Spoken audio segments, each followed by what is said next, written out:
السلام عليكم اخواني اخواتي، مرحبا بكم من جديد في قناه نات كرياسيون اغي كويزين.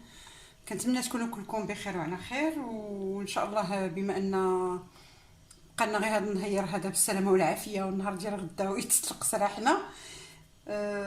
كنتمنى يكون الكل بخير وعلى خير. اذا اليوم جبت الفيديو ديال هذا النهار، جبت فيه لي كروكيت ديال الرز مع الكفته د لادانت ولا ديال الدجاج، نتوما ليكم الاختيار. اذا باش ما نطولش عليكم غنمروا مباشره للمقادير والطريقه ديال هاد لي كروكيت كيفاش غنصوبوهم. الوغ شنو غادي نحتاجو؟ غنحتاجو الرز، غادي نديرو 200 غرام ديال الرز الابيض، ماشي الصفر الكلاصي، غنديرو الرز الابيض. خدينا 200 غرام، سلقناها في الملحه ونشفناها وخليناها حتى سقطرت مزيان وما بقاش فيها الماء، و كنطيبوه مزيان، ما كنخليوهش واقف، كنطيبوه مزيان. وغادي نحتاج الكفته ديال، انا خديت هنا الكفته د لادانت اللي طحنتها، اللحم ديال لادانت عندي مطحون بلا عطريه بلا حتى حاجه. درت 200 غرام د الرز و250 غرام ديال الكفته. غادي نحتاج 2 معالق كبار ديال الفرماج محكوك اللي بغيتيو، النوعيه د الفرماج تستعملوا اللي بغيتيو. عندي هنا واحد الخيزويه محكوكه قياس واحد المعلقه كبيره ولا 2 معالق، نتوما وشنو تبغيو. عندي القزبر والمعدنوس، معلقه ديال القزبر معلقه ديال المعدنوس مخلطين. عندي 3 ديال الريوس ديال الثومه اللي غادي نطحنوهم مع هادشي. عندي هنا العصير ديال الحامض، غناخذ منه واحد 2 معلقات.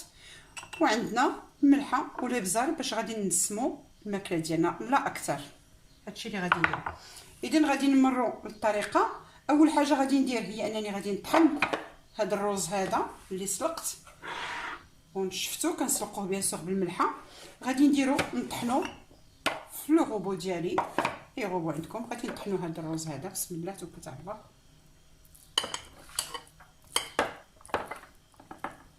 غندير الرز يتطحن اولا بوحدو، غندير معاه حتى شي حاجه في الاول.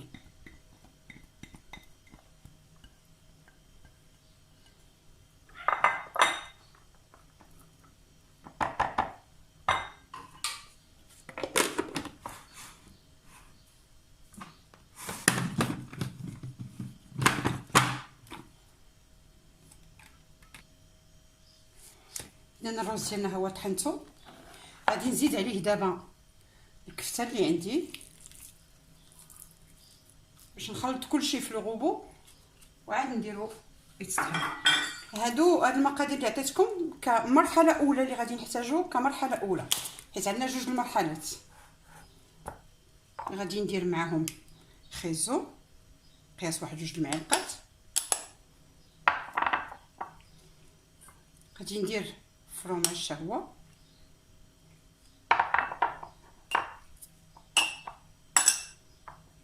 عندنا المعدنوس والقزبر، معلقه كبيره ديال القزبر ومعلقه كبيره ديال المعدنوس. سمحوا لي نوقف الكاميرا لان تقطعوا لي ليغو. دونك درت المكونات ديالي كاملين في الماكينه، بقات لي الثومه اللي غادي حتى هي نديرها، وغادي نطحن الكل. غندوز كلشي واحد غير شويه جاد ما يتخلط. غنقطع شويه الثومه لان كلشي عندي ديجا مطحون.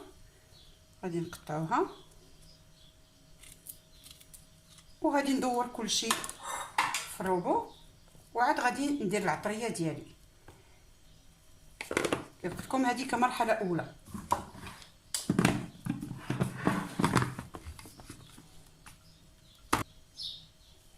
اذا الخليط ديالي ها هو دا كله وجد. غادي نوضعوه في واحد الاناء باش عاد غادي نخلطو مزيان، العناصر كامله تدخل في بعضياتها. بالنسبه للثومه، اللي بغى يدير الثومه بودره يمكن له يديرها، واللي بغى يديرها طبيعيه يديرها طبيعيه. اذا انا الخليط ديالي كله وضعته في هذا الاناء. دابا غادي نزيد عليه الملحه والابزار، كيبقاو اختياريين، كل واحد تيدير القياس ديالو اللي بغى على حسب الذوق. ما نساوش اننا سلقنا الرز بالملحه باش ما نكثروش بزاف. هنا غادي ندير شويه د الابزار قياس واحد معلقه صغيره ديال الابزار. وغادي ندير 2 معالق ديال الحامض معصر، ها وحده وها الثانيه. وغنخلط العناصر ديالي مزيان باش تدخل الملحه والابزار والحامض في الخليط. اذا الدور ديال هاد الخيزو اللي درنا اولا نعرفوا ان خيزو مهم مزيان، وثانيا كيعطينا واحد المنيضر كيغير اللون، ما كيبقاش داك اللون كله بيض في بيض. فوالا اذا غنخليها ترتاح واحد شويش، الخليط ديالي غنخليه يرتاح واحد شويه بيد ما يشرب داك الحامض والمواد اللي درت فيه. وغادي نرجعوا ان شاء الله نوريكم شنو غادي ندير له، وخليكم معايا. قبل ما نخليه يرتاح غادي نزيد له واحد 2 معالق ديال الزيت، نسيتهم، زيت نباتيه 2 معالق كبار غادي نديرو.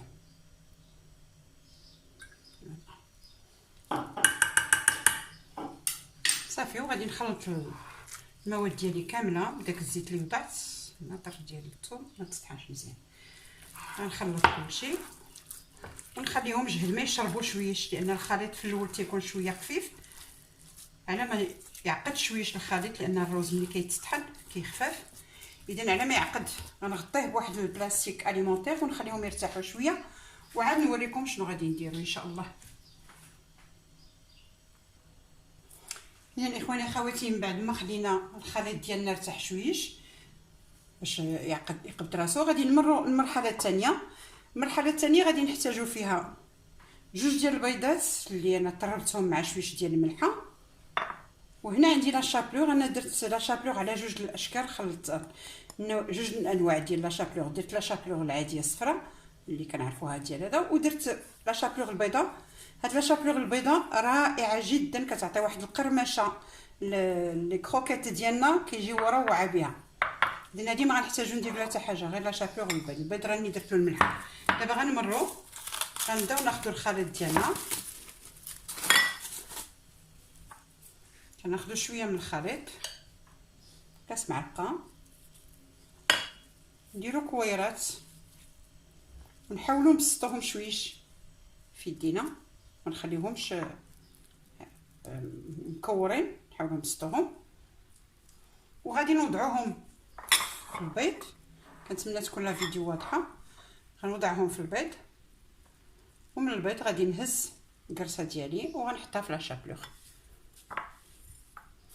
كنحاول نلبسها مزيان بداك لا شابلور. هي كيف كتشوفوا، هي كتجي بحال الكريسه. وغادي نوضعها في واحد الصحن وغندوز نكمل الخليط ديالي كله بنفس الطريقه. صدقوني كيجيو لذاذ رائعين، وانا متاكده ان وليداتكم غادي يعجبوهم. اذا كنحطوها عاوتاني في البيض بحال اللي درنا الاولى. من البيض مباشره كنوضعوها في لا شابلور.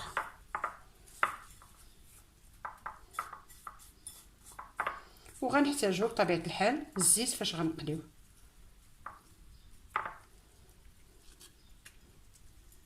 قادوهم بيدينا باش يجيو حتى المنظر ديالهم يجي مزيون.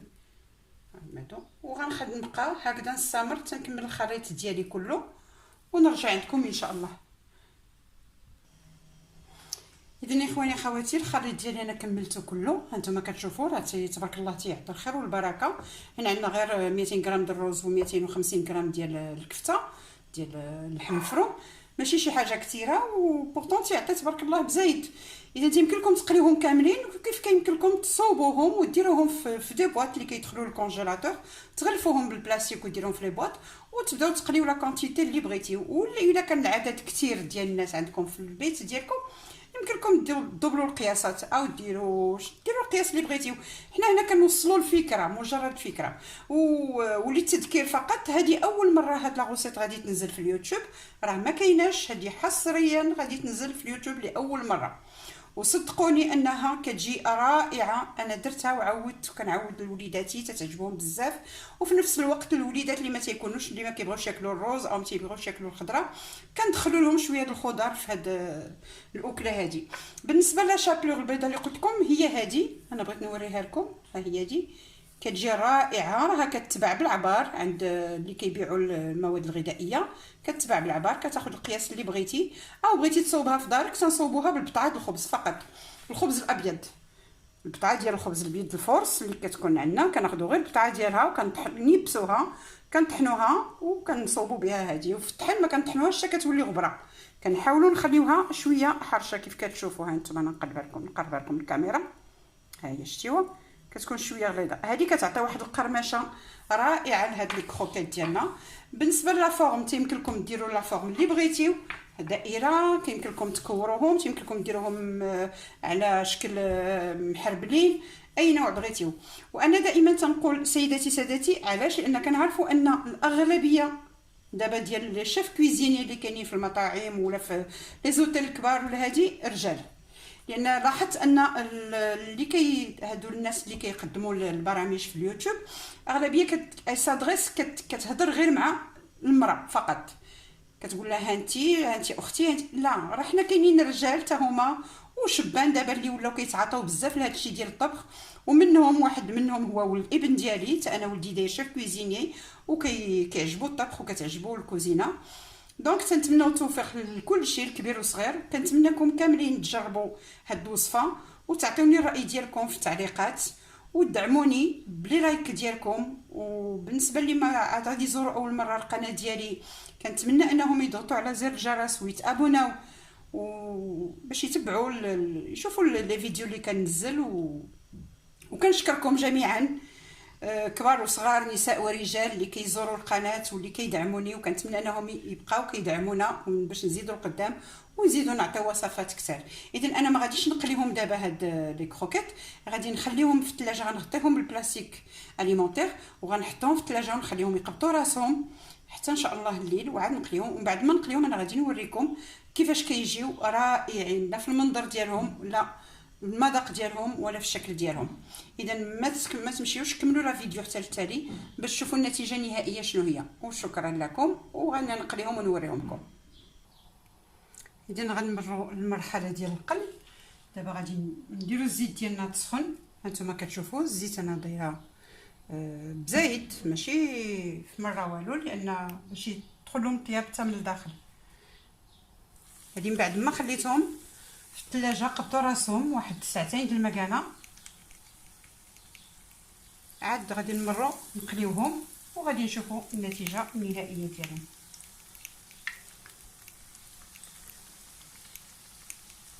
هما كيف كتشوفوا دابا هما قبطوا راسهم مزيان باش حتى ملي يكونوا كنقليوهم ما غاديش يعذبونا وما يتحلوش.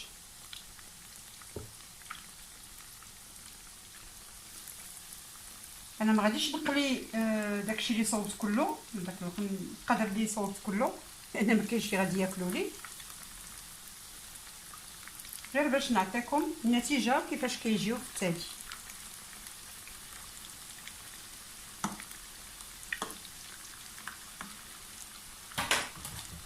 نبداو نهزو شويه الزيت من الجناب ما بين وبين ونحطوا عليهم.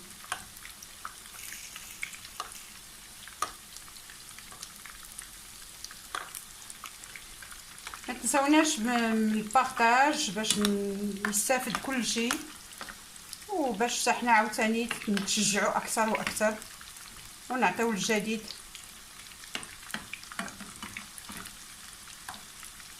هذه عشيوه خفيفه وزوينه يمكن لكم تصوبوها لوليداتكم، وفي نفس الوقت يمكن نديروهم حتى في الغداء، بحال دابا ملي يكونوا دايرين شي نهار الحوت او دايرين شي اكله خفيفه يمكننا نديروا معاها هاد لي كروكيت. بالنسبه لوليداتنا للمدرسه نصوبوهم لهم حتى هما ونعطيهم لهم يديهم معاهم في دي بواط اللي كيحافظوا على السخونيه شويه، حيت هما تيبغيو يتكالوا سخيخين ماشي باردين دافين. لان انا نخليكم تشوفوا لا فيديو، ما غاديش نقطعها.